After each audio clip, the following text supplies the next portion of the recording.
Yetta, should I study to be a lawyer? Well, you can already argue like one.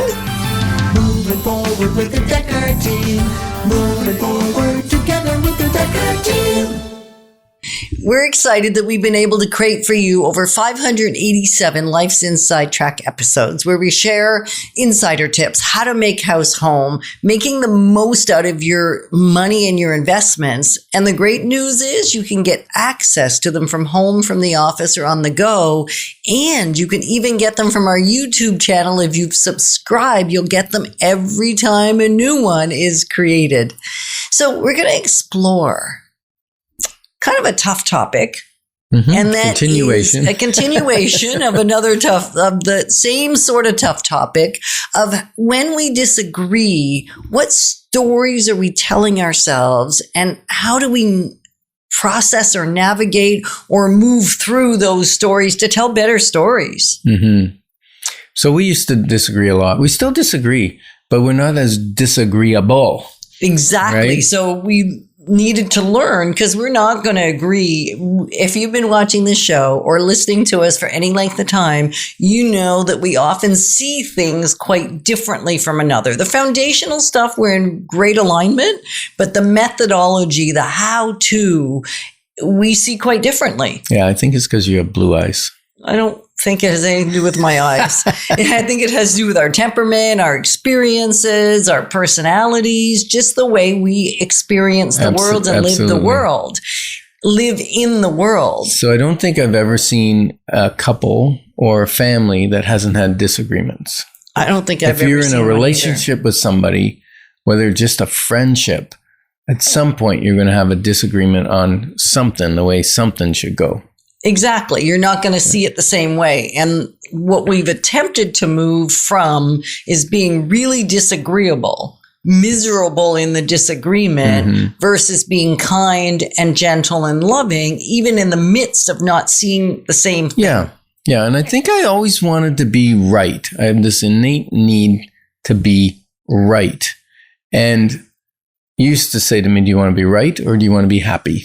Right. And then I used to say, well, I agree with you, but then two of us would be wrong. It's true. But that's when we got past the real hard arguments about me wanting to be right. And I wanted to be right at the cost of our relationship being right. Mm-hmm. And so we talked about a lawyer, and you used to say to me, well, you argue like a Philadelphia lawyer. I would spin things so quick that you would become confused, chaotic. I couldn't think straight anymore. So even when I had clarity, my clarity was all gone. And I perceived not only was my perspective wrong, I was wrong.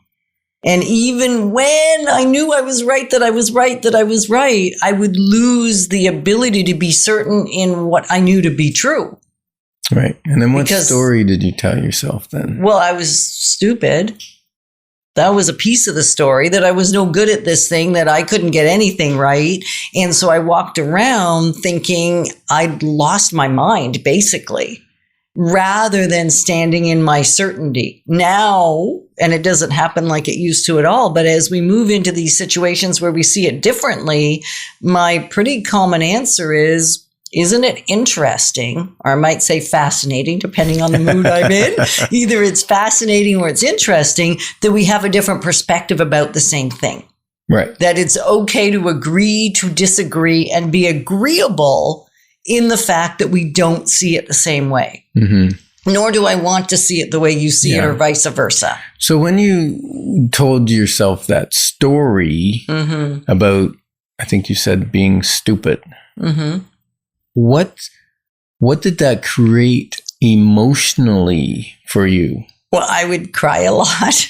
I'd get really sad, and I would get exhausted and depleted and angry at myself for not standing up for what I knew to be right for me.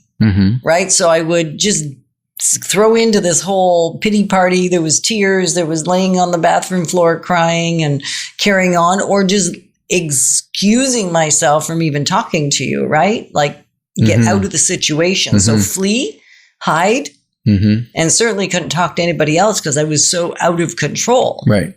And then I think that I caused you to move towards depression, sadness. You would go to bed sad, you'd wake up sad, right?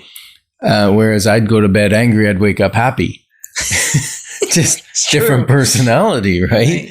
And so as we would fight, what would happen is I would put you into a state, or you go into a state.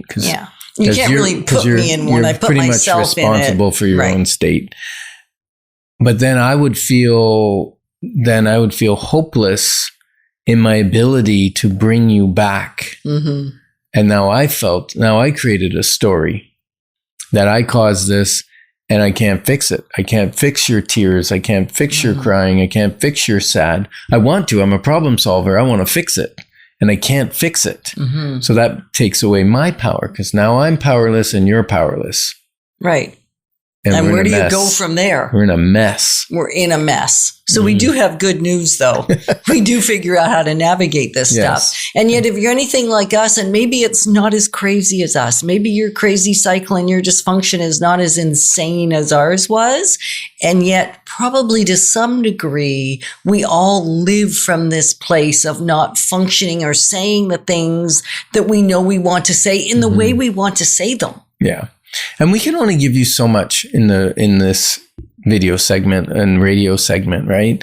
And we're going to give you some solution in the next, after the commercial break, because we don't want to leave you hanging here with all this negativity, so to speak. Right. But it's what we have done is we've said, okay, we've come so far and had so much improvement, so much better than it was. Even better, right? Even better, yeah. So what we did was we wrote a book. It's called Life Exponential, Life X, and is going to come out in a couple months from now. It's not light reading. It's 400 pages. Why scare them off before they even get a copy? Because you don't want someone who's used to reading a 50-page book to order this 400-page book and then go, oh, it needs to sit on the shelf. Right. It's prescriptive. It's entertaining. It's truthful.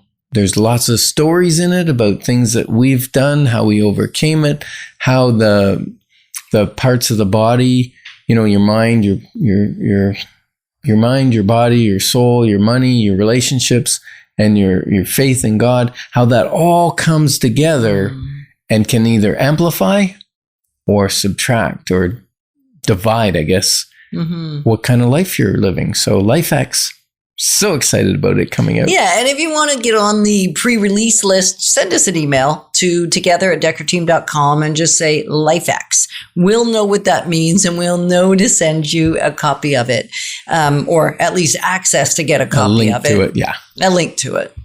Mm-hmm. Yeah, so, wow, what a right. Truth. So if you're sitting here going, I can't believe you two just did that. Well, then you haven't watched all our episodes, because not the first time we've gone down a road that is raw and real and authentic to what so many of us experience. So what we really want you to do is stick around for the next segment so that we can navigate this to the other side of ease, flow, joy, and harmony. For sure. And thanks for growing alongside of us, because we're passionate about all of us being positioned for generational legacy. Moving forward with the